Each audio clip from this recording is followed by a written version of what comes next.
Dobar dan i pozdrav svima koji nas prate. Danas predstavljamo bazu podataka, prve podatke koje smo uspjeli unijeti u roku od godine dana. Ako se sjećate, prije godinu dana na istom mjestu smo predstavili projekt baze podataka i važnost podataka za oboljele od rijetkih bolesti. Evo, nakon godine dana imat ćete priliku čuti što smo uspjele i sakupiti. Zašto to objavljujemo baš danas? Danas je 12.12. dan univerzalnog zdravstva, odnosno da vam pojasnim, prošle godine u septembru sve članice Ujedinjenih naroda donijeli su deklaraciju da do 2020-30 treba donijeti održivi ciljeve održivog razvoja. Jedan od ciljeva održivog razvoja je univerzalno zdravstvo za sve. Po prvi puta je tada su spomenuti oboljeli od rijetkih bolesti, što znači da se nikoga ne smije u tim programima i u politikama donošenja osnovnih zdravstvenih, da tako kažem, paketa za stanovništvo treba svakako uzeti u obzir i ne zaboraviti oboljele od rijetkih bolesti. Danas će započeti kampanja koja ima 3 osnovna cilja, a to je da se nikog ne zaboravi, znači da se u tim zdravstvenim paketima vodi računa o svima, da budu obuhvaćeni svi servisi koji su potrebni za oboljele i njihove obitelji i naravno da ti servisi dodatno ne opterećuju budžet obitelji. Mi se i ovim našim predstavljanjem podataka pridružujemo toj kampanji. Sada će nam kolegica Sanja predstaviti naše podatke prve koje smo skupili. Hvala.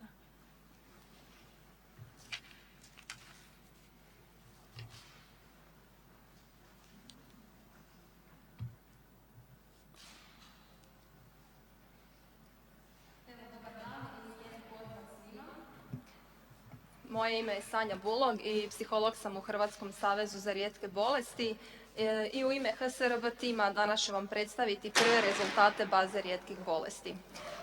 U bazi je prikupljen veliki broj podataka, a danas ćemo istaknuti samo one koji su najvažniji. Ovo je tek početak, pred nama je još jako puno posla, ali kao i uvijek tome se veselimo. Rijetke bolesti su multidisciplinarno područje i mi vjerujemo kako će veliki broj interesnih skupina prepoznati važnost, ali i vrijednost ovih podataka. Krenut ćemo od nekih osnovnih sociodemografskih podataka kako bismo vidjeli kakva nam je struktura uzorka. Pa evo, u bazu je uneseno ukupno 860 osoba, od toga 60% osobe ženskog spola, 40% osobe muškog spola. Što se tiče odnosa odrasli djeca, tu imamo 58% odraslih i 42% djece. Kad gledamo na razini cijele zemlje, najveći broj upisanih dolazi sa područja grada Zagreba i Zagrebačke županije, što je i očekivano s obzirom da je tu koncentracija stanovništva nekako i najveća. No, s druge strane, veliki broj oboljelih nije iz Zagreba, što otvara pitanje centralizacije, pristupnosti zdravstvene i socijalne skrbi ostatku Hrvatske. Isto tako, za svaku kategoriju odgovora koju ćemo danas prikazati, moguće je vaditi odgovore za pojedinu županiju kako bismo uvidjeli geografske razlike u pružanju zdravstvene i socijalne skrbi pacijentima s rijetkim bolestima i naravno po potrebi djelovati tamo gdje je potrebno. Što se tiče bračnog statusa odraslih osoba upisanih u bazu, tu imamo 48% u braku ili u vanbračnoj zajednici, 51% su samci, udovci ili rastavljeni i za 1% nismo imali pristup podacima.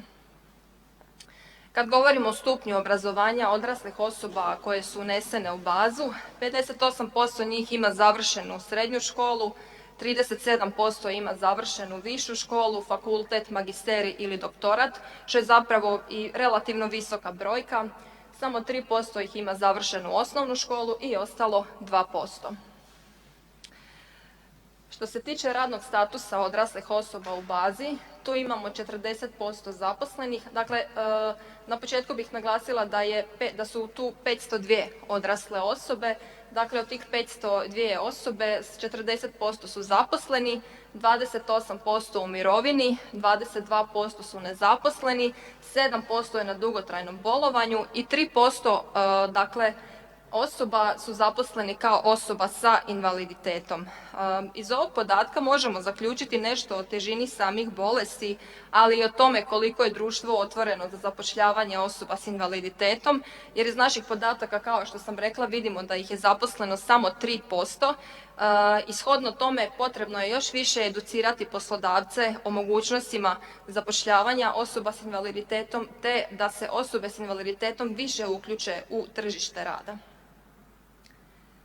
Kad govorimo o odgoju i obrazovanju, ovdje vidimo dakle da od ukupnog uzorka imamo 358 djece predškolske dobi, osnovnoškolske dobi i srednjoškolske dobi. Kad govorimo o predškolcima, njih je 95 i 60% njih pohađa odgojno-obrazovne skupine po redovnom programu. 35% njih pohađa odgojno-obrazovne skupine sa posebnim programom ili posebne ustanove. Kad govorimo o osnovnoškolcima, njih je najviše, 227, 55% ih ide po redovnom programu, 22% ih ide po redovnom programu uz individualizirane postupke, 10% ih ide po posebnom programu uz individualizirane postupke i imamo 13% onih koji idu u posebne ustanove.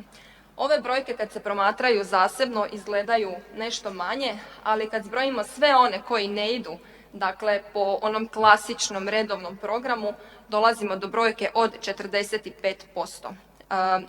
Dakle, to su svakako područja u koje je potrebno još ulagati, pogotovo u stručno osoblje, ali i razmišljati o dostupnosti takvih programa u manjim sredinama, jer kao što sam ranije spomenula, kod nas je također u našoj zemlji prisutan problem centralizacije. Što se tiče srednjoškolaca, 48% njih je išlo po redovnom upisu, dakle nešto manje od pola, a druga polovica se upisala kao kandidat sa zdravstvenim teškoćama. Dakle, neki su ostvarili dodatne bodove, a neki su dakle imali poseban upis. Kako smo promatrali radni status odraslih sa rijetkim bolestima, svakako je vrijedno spomenuti i radni status roditelja djece sa rijetkim bolestima. 37% roditelja djece s rijetkim bolestima je zaposleno na puno radno vrijeme, dakle manje od pola. Iz ovoga se može naslutiti da još uvijek veliki broj roditelja nije u normalnoj mogućnosti rada i življenja i da nam to govori o nedostatku kvalitetne skrbi za djecu s rijetkim bolestima, gdje nažalost obitelj još uvijek snosi većinu tereta. Sada ćemo prijeći na zdravstvene aspekte rijetkih bolesti i prije nego krenem sa predstavljanjem podataka, za početak je potrebno ponoviti i naglasiti da Europska unija ulaže velike napore da se rijetke bolesti grupiraju u 24 šire skupine, odnosno ERN-ove, i da im se na taj način pristupa. Cilj je da se liječnici iz svih zemalja umreže online putem kako bi mogli pružati što bolju skrb oboljelima sa rijetkim bolestima. Svim pacijentima koji su uneseni u bazu pridruženi su ERN-ovi, što znači da svaki pacijent primarno pripada jednom ERN-u. Iako se u realnosti nerijetko vidi da jednu dijagnozu prati više ERN-ova ovisno o kliničkoj manifestaciji bolesti. Osobe s rijetkim bolestima koje su u bazi po ERN-ovima je kategorizirao dugogodišnji volonter i suradnik Saveza, Hrvatskog saveza za rijetke bolesti, dr. Neven Obradović, koji je počeo surađivati sa Savezom još dok je bio student medicine, a sada je liječnik sa još uvijek izraženom motivacijom za rad sa pacijentima koji imaju rijetke bolesti. Hvala mu na tome, ali ovim putem želimo i zahvaliti svim studentima medicine koji su volonteri na studentskoj liniji pomoći za rijetke bolesti i svakodnevno odgovaraju na medicinske upite. Ove godine dobili su i rektorovu nagradu za društveno koristan rad, što samo potvrđuje vrijednost njihovog rada za ovu osjetljivu skupinu pacijenata. Dr. Obradović unosi i MKB kodove za dijagnoze, međutim, kako on kaže, to nije tako jednostavan zadatak. Za neke rijetke bolesti je posao bio relativno lak i jednostavan, jer neke rijetke dijagnoze već imaju evidentiran svoj MKB, te su upisane pod istim kodom, navodeći se po MKB 10. U novom 11. izdanju MKB-a su predviđene posebno dodijeljene dijagnoze za neke rijetke bolesti koje trenutno pripadaju jednom određenom kodu. Tako da pojedine rijetke bolesti koje su svrstane u kategoriju ostalo sada će dobiti svoj poseban kod, što će naravno tražiti dodatni angažman. Za neke članove će se dodatno odrediti pod kojom glavnom dijagnozom se vode, jer neki od njih, nažalost, imaju više rijetkih dijagnoza. Sada ću krenuti na prezentiranje podataka i prvo ćemo krenuti sa ERN-ovima. Dakle, kao što sam rekla, njih ima 24, ja ih neću čitati svakog ponaosob, nego ću izdvojiti one kojih ima najviše. Dakle, kod bolesti dišnog sustava imamo 49 osoba i 8 dijagnoza. ERN za bolesti kostiju 53 osobe i 18 dijagnoza. ERN za bolesti vezivnog tkiva i mišićno-koštane bolesti 100 osoba i 13 različitih dijagnoza. ERN za hematološke bolesti 52 osobe i 19 dijagnoza. ERN za nasljedne metaboličke poremećaje 114 osoba i 37 dijagnoza. ERN za urođene malformacije i rijetke intelektualne poteškoće 88 osoba, 46 dijagnoza. I najveći broj pacijenata spada u kategoriju ERN za neurološke bolesti gdje imamo čak 184 osobe i 130 dijagnoza. Evo, ovo su neki podaci koji se tiču ERN-ova, a sada ćemo prijeći na ostale informacije o dijagnozama i zdravstvenom osiguranju kod pacijenata koji su upisani u bazu rijetkih bolesti. Dakle, od 860 unesenih osoba imamo 383 različite dijagnoze. 88% pacijenata ima jednu rijetku dijagnozu, a 12% njih ima više rijetkih dijagnoza. 95% pacijenata je dobilo dijagnozu u Hrvatskoj, a 5% pacijenata je dobilo dijagnozu u inozemstvu. Za pacijente koji su dobili dijagnozu u inozemstvu još će se dodatno analizirati, dakle, koji su to razlozi. Od prvih simptoma do specijalista. Ovim smo pitanjem htjeli uvidjeti koliko naši pacijenti čekaju od prvih simptoma rijetke bolesti do slanja specijalistu od strane liječnika opće prakse. 76% pacijenata je u roku od 6 mjeseci upućeno specijalistu, što je, možemo reći, prilično velika brojka, ali ne zaboravimo da postoji i 5% onih koji su čekali više od 10 godina. Što se tiče, dakle, koliko je vremena prošlo od specijalista, dakle od slanja specijalistu do konačne dijagnoze, 60% njih je dobilo dijagnozu unutar 6 mjeseci, ali imamo 7% pacijenata koji su više od 10 godina čekali da dobiju dijagnozu. Koliko ste krivih dijagnoza dobili prije ispravne dijagnoze? Ovo je jedan podatak koji je zaista pohvalan. 73% pacijenata nije dobilo niti jednu krivu dijagnozu prije ispravne dijagnoze. Međutim, dakle, kako svaka medalja ima dvije strane, pa tako i ova naša, postoji 2% pacijenata koji su dobili više od 5 krivih dijagnoza prije nego što im je postavljena ispravna. Željeli bismo napomenuti da se kroz bazu vidi kod kojih skupina bolesti je najčešće postavljena kriva dijagnoza, zahvaljujući kategorizaciji po ERN-ovima koje sam ranije spomenula. Isto tako može se vidjeti je li riječ o nekoj regiji Hrvatske gdje postoje izazovi i tako dalje. Dakle, prate se sve informacije koje bi mogle biti korisne i na temelju kojih možemo djelovati ako bude potrebno. I na kraju, evo, kad se sve zbroji i oduzme što se tiče puta od prvih simptoma do dijagnoze rijetke bolesti, postavlja se pitanje koliko uopće naši članovi, naši pacijenti čekaju od prvih simptoma do konačne dijagnoze. Vjerujemo da će ovo biti zanimljiv podatak svima kada su rijetke bolesti u pitanju. Dakle, iako 50% osoba dobije dijagnozu unutar godinu dana, dakle imamo 38% njih koji dobiju do 6 mjeseci, imamo 12% koji dobiju do godinu dana, to je zajedno 50%. Postoji druga polovica onih koji, dakle, godinama lutaju sustavom tražeći svoju dijagnozu. Iz ovoga se da naslutiti ako se dijagnoza ne prepozna u roku od godinu dana, što bi značilo da se radi o nekoj uvjetno rečeno prepoznatljivijoj rijetkoj bolesti, onda su potrebne godine da bi se zapravo došlo do prave dijagnoze, što bi moglo i ukazivati da je riječ o preopterećenosti zdravstvenog kadra i da je zbog toga, nažalost, otežan individualizirani pristup pacijentima sa nešto rjeđim bolestima. Zdravstveno osiguranje. Mi od ranije znamo da pacijenti s rijetkim bolestima zbog svojih zdravstvenih specifičnosti često imaju otežan pristup pravima na farmakološku terapiju, na zdravstvene usluge i na medicinska pomagala. Od 860 unesenih osoba, 70% njih sami dodatno plaćaju lijekove, zdravstvene usluge i medicinska pomagala. S tim da su 96% njih osiguranici HZZO-a. Sad ćemo proći usluge koje pokriva zdravstveno osiguranje. Dakle, što se tiče farmakološke terapije, ukupno 88% pacijenata ima pokriveno lijekove u sklopu zdravstvenog osiguranja. 52,7%, dakle gotovo 53% njih plaćaju sami.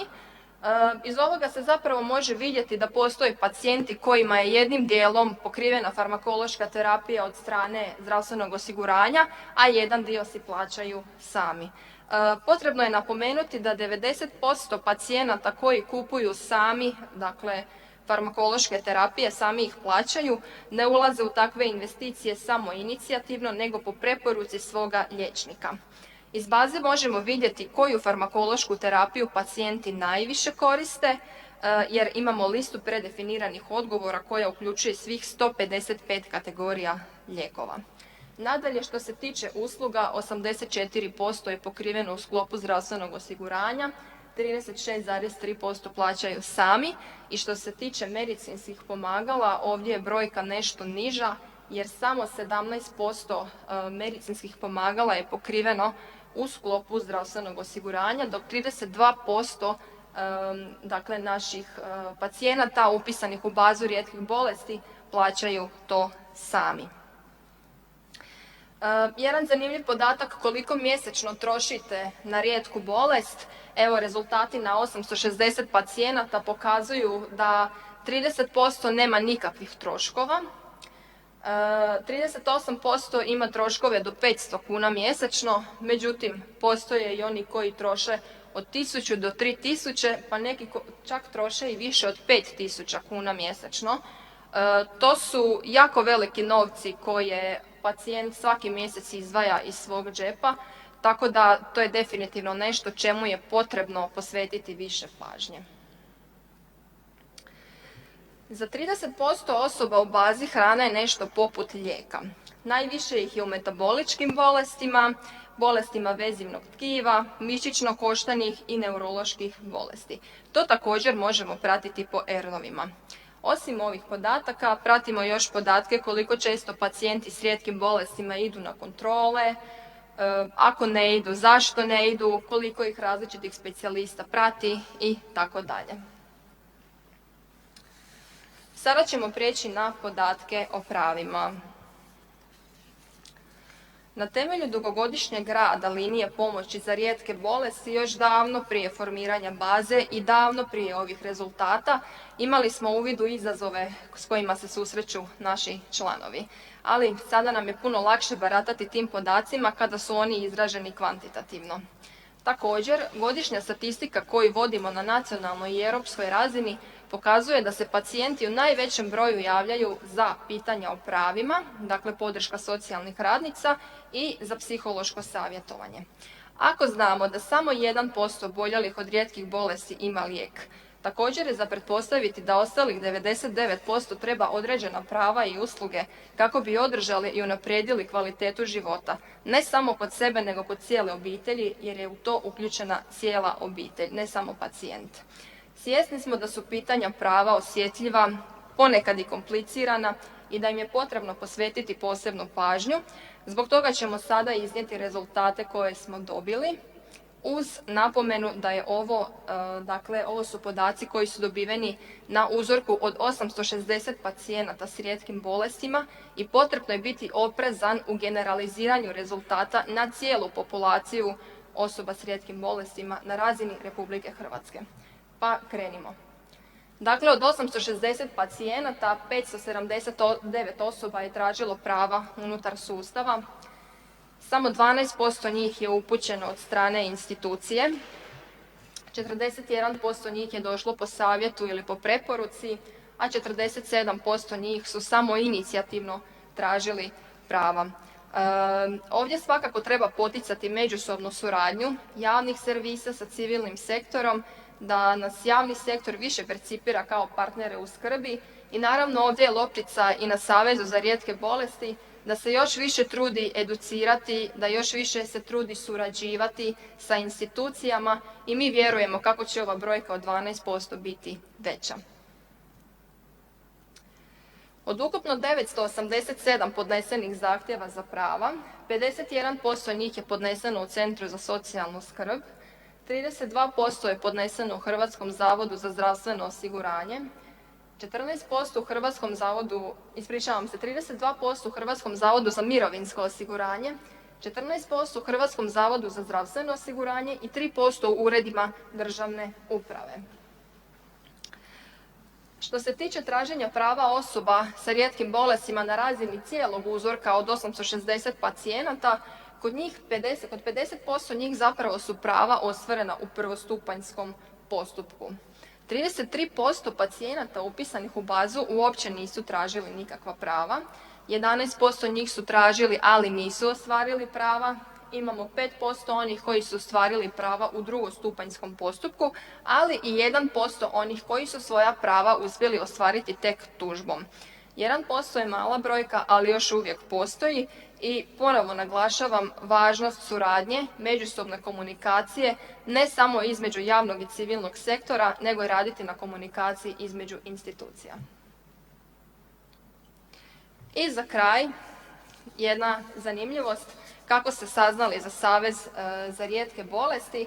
Pa zapravo najmanje njih je saznalo za Savez putem Centra za socijalnu skrb i ponovo naglašavam važnost suradnje javnog i civilnog sektora i kao što sam ranije rekla, dakle danas javni sektor više percipira kao partnere u skrbi. Isto tako bih stavila naglasak na važnost interneta i medija i zato vam zahvaljujem što ste danas tu i što nam omogućavate da se naš glas čuje te da stvaramo pozitivne promjene za ovu, nažalost, još uvijek marginaliziranu skupinu društva. I s ovime bih ja završila i sada prepuštam završnu riječ predsjednici Hrvatskog saveza za rijetke bolesti, gospođi Vlasti Zmazek. Hvala lijepo. Mislim da je prezentacija bila izuzetno zanimljiva i da se iz podataka i obrade podataka moglo vidjeti koliko su rijetke bolesti jedan kompleksno područje, jedno zahtjevno vrlo područje zahtjevno za zajedništvom, za zajedničkim radom, za komuniciranjem, definitivno. Naravno, zahvaljujemo svima koji prepoznaju važnost ovih podataka i prikupljanja podataka i ovo nam je tek početak i napomenuli smo i u samom uvodu da je ovo samo dio podataka koje imamo. Nastavit ćemo s radom, veliki nas posao očekuje, ali se i veselimo rezultatima i mogućnosti da djelujemo nakon prikupljenih svih podataka. Očekujemo od svih zainteresiranih skupina da nam se jave i da nastavimo sa prikupljanjem podataka. Hvala vam lijepo. Hvala.